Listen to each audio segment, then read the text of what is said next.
Hi, everybody, and welcome to our latest edition of Easton Library Community Book Chat.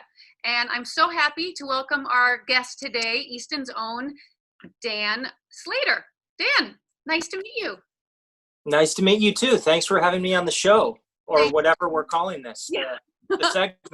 Yeah, thank you so much for being here. So, Dan, you're a successful author. We have two of your books here at the Easton Library. We have Wolf Boys, and we have Love in the Time of Algorithms. And this one we have also as a downloadable audiobook on our website. So that being said, what drew you to be a writer? Oh, it was a combination, I think, of positive and negative things. I think a lot of writers feel this way. On the one hand, it's hard to imagine doing anything else, or maybe you can't do anything else. I had been a lawyer for a very brief period of time when I became a freelance writer, and then a journalist at a magazine, and then a newspaper, and then an author. I just really wanted to not be doing those other things and to do this thing. But I'd also just spent my life in books pretty much since I could remember. Books and movies. I think generally I was more of sort of a story person. I lived in stories from the age of probably 4 on, just watching movies and then learning to read. And I thought, how cool would it be if you could be a professional reader, which is kind of what being a writer is. Yeah, I guess that's true. Are you working on anything right now? I am. I do narrative nonfiction. That was what Wolf Boys was, and the way I define that, I think every writer defines their genre a little bit differently. For me, narrative nonfiction is plot and character-driven stories that are true. So they're nonfiction books. Everything is factual, but you are taking your research and your reporting and you're molding it into something that's story-driven and cinematic, writing in scenes where things happen, rather than like a topical nonfiction book where the point is to advance an argument. Not that narrative doesn't advance an argument or a point of view, but we just do it in a sort of a different way that hopefully feels a little less like homework and more like maybe going to see a movie or doing something that's more engaging. Yeah, it's like a story, like you said. Whereas Story. some things, like you said, it's more textbooky, it's more facts, but what Yeah. you're saying is a story. It just happens to be a real person's story. Yeah, the way I think of as like all nonfiction fits somewhere on a spectrum.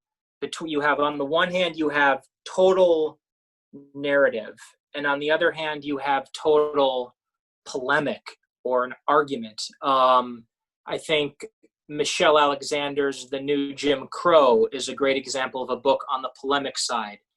She's a lawyer and a law professor, and she's advancing a very clear argument, which is an argument against the problem of mass incarceration in this country.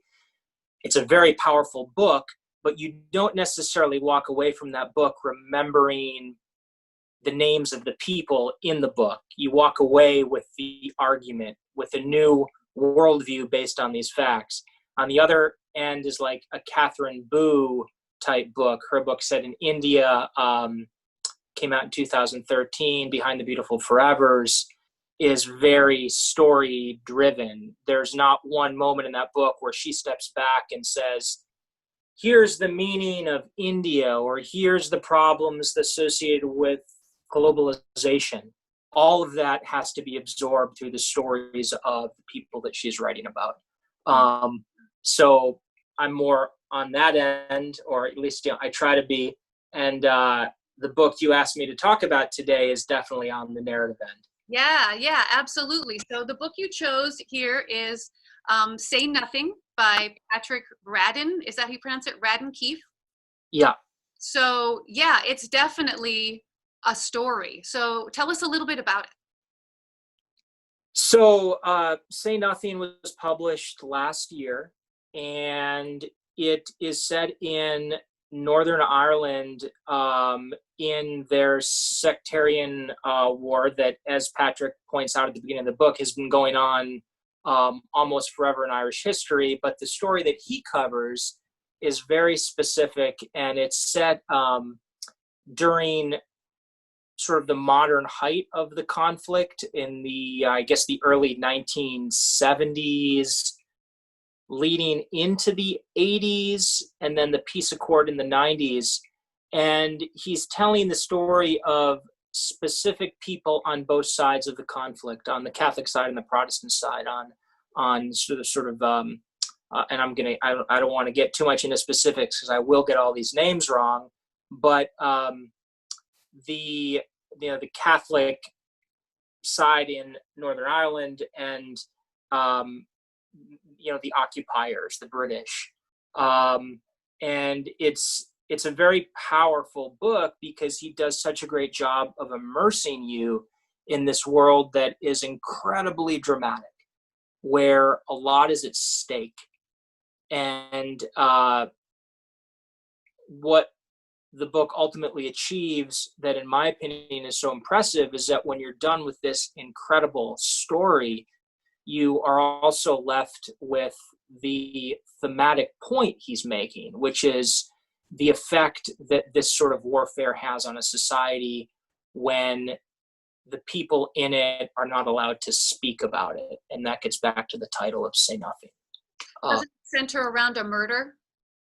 It does. So one of the sort of dramatic elements that pulls you as a reader through this story is the murder of a woman named Jean McConville, who was murdered by the IRA in, I think, 71, 72. She was in her late 30s at the time, and she had 10 children. She was a single mother of 10.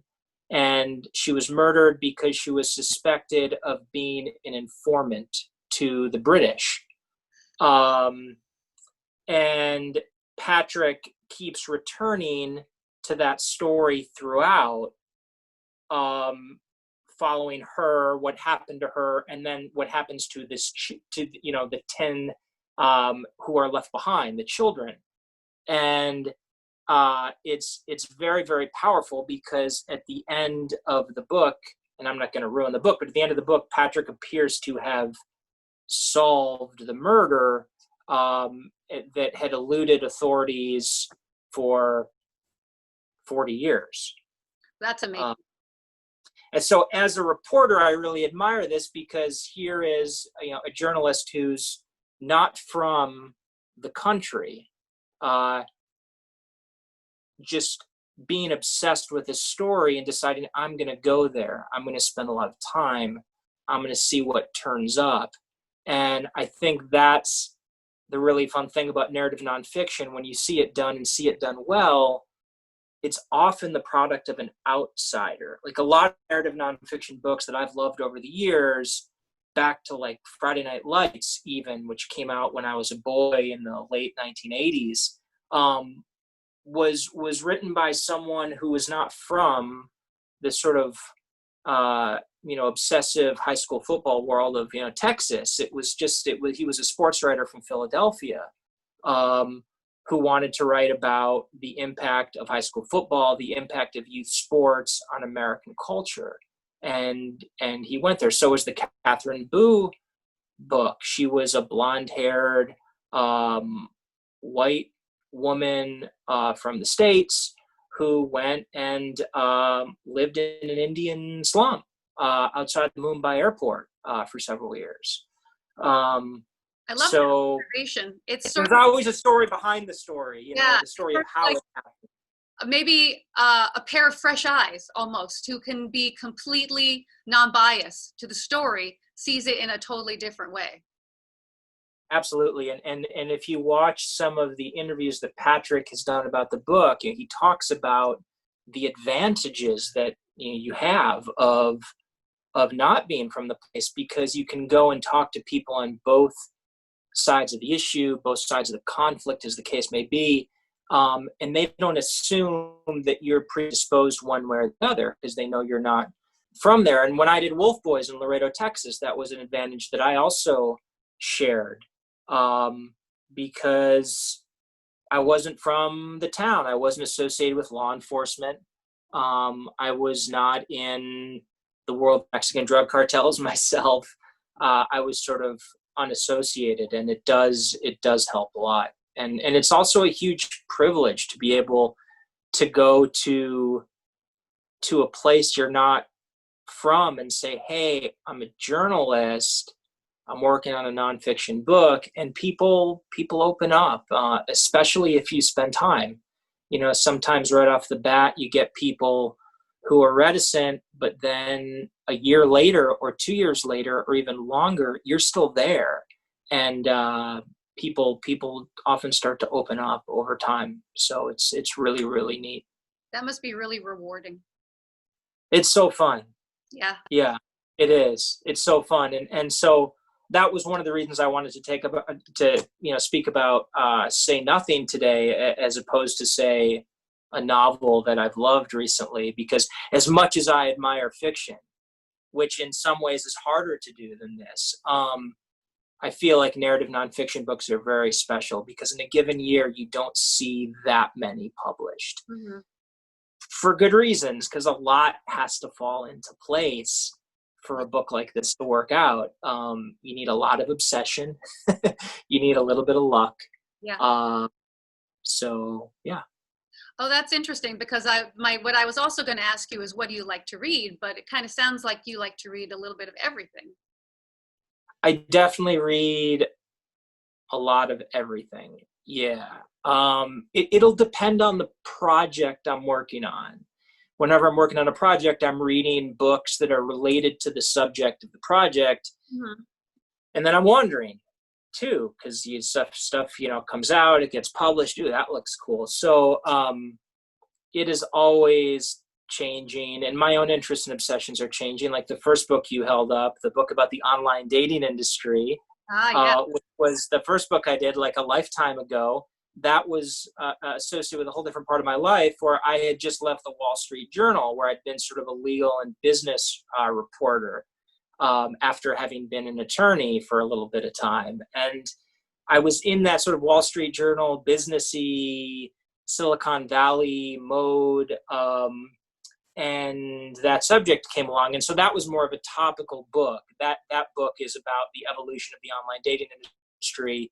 It does have characters and people in it, of course, the people who founded these different, sites, but it doesn't sustain a character throughout. And when I was done with that book, I read the Catherine Boo book, which was coming out right around the time I finished the online dating book. And I thought, oh man, this is amazing. And I thought of all the other narrative nonfiction books that I've read over my lifetime. That's the kind of book I want to do. Yeah. And so that's the kind of work I've been doing now for the last 8 to 10 years. Mm-hmm. Yeah. It sounds fantastic. And the book that you did recommend, and we have it here again, Say Nothing, is at the library, obviously, because this is it right here. And we also have it as a downloadable ebook and an audiobook. So you can check out the Easton Library website and hit the search the catalog button, and you can find all the different ways that we have it. I have listened to the audiobook as well. The audiobook is really good. Yeah. It's read, I believe, by an Irishman, but perfectly understandable, and it does add something to the story. So, yeah. That's great. Well, Dan Slater, thank you so much. It was lovely to meet you. Thank you so much, Christine, and I look forward to seeing you at the library. Yeah, and thanks everybody for watching, and stay well, and we'll see you again. Thanks, Easton. Okay. Bye-bye.